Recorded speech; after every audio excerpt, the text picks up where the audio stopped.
Epigraphy as a source for historical reconstruction. It has been authoritatively estimated that nearly 80% of our knowledge of the history of India before 1000 CE is derived from inscriptional sources. To cite an example, but for the inscriptions, the entire history of the Gupta dynasty would have been a blank face. The importance of epigraphy goes beyond the political history. The study of the aspects of cultural history of India, such as the arts, religion, literature, economy, etc., also will remain incomplete without the study of inscriptions.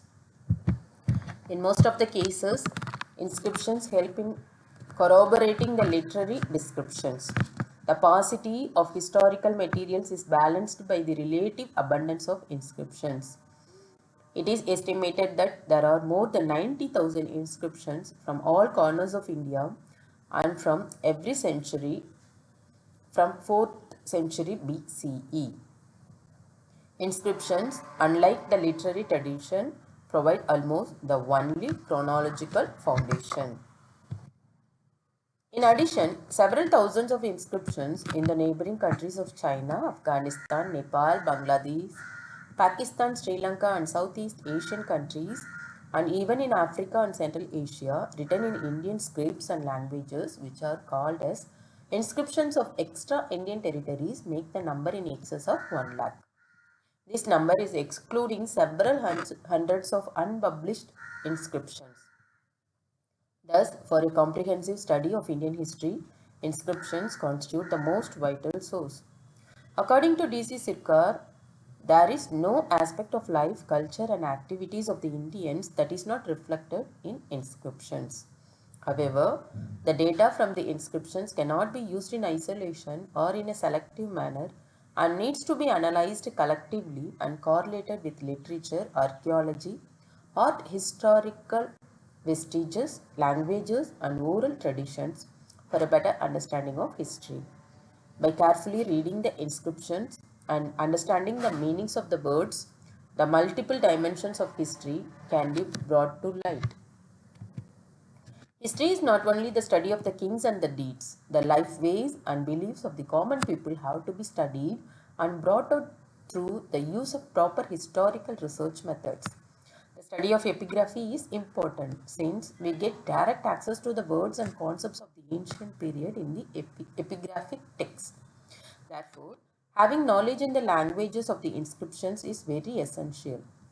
Meaning and sources of the words, processes, and the concepts found in the text of inscriptions have to be focused.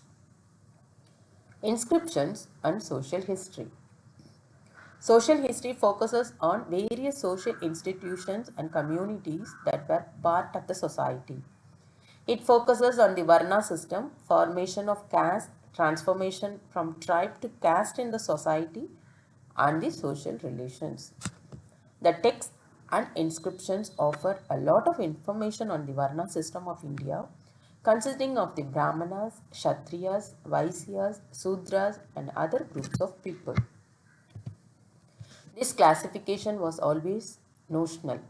A thorough and critical study of the inscriptions right from the early period will show that the system provided for mobility from one to the other. One important factor related to Indian society is concerned about the interactive dynamics between the past and present society and the continuity. While discussing about Brahmanas, Kshatriyas, Vaishyas, and Sudras in the context of history, the past is not a detached and exclusive territory. There are people who still have affiliation with these identities and labels. The analysis of the inscriptions from Sanchi reveals the nature of the people who contributed to the Shanchi stupa, such as Seti, Kahapati, monks, and nuns. Though the conventional texts offer the hierarchical system, the social dynamics was indeed interesting and more complex when we look at the data from the inscriptions. Studies of traditional Indian society also looks primarily to inscriptions for clues about the actual social situation at various times and places, as a check to the highly normative and theoretical formulations of social ideals enshrined in the Dharma Shastras and other literary works.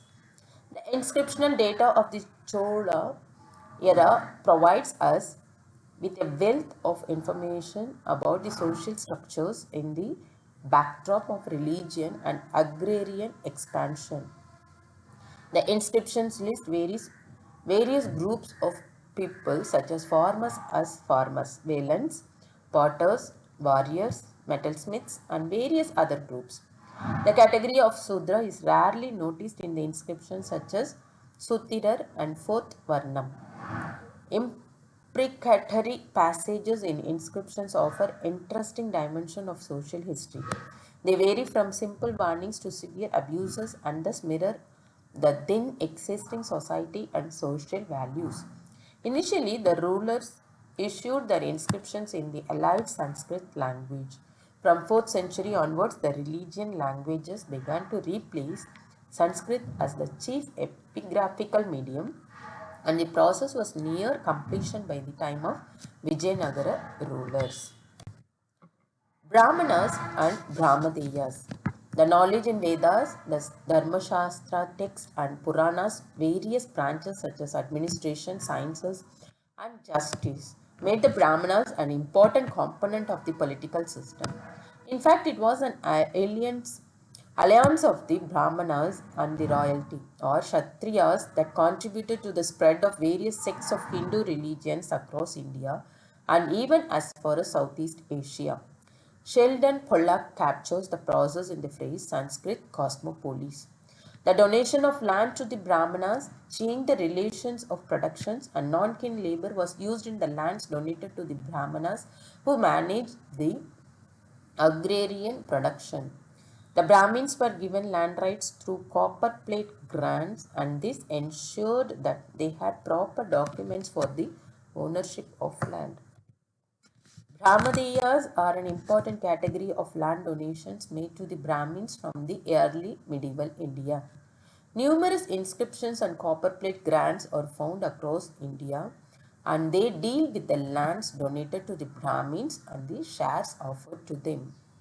Brahmadeya records through a flood of light on the interplay of polity, religion, and economy during the medieval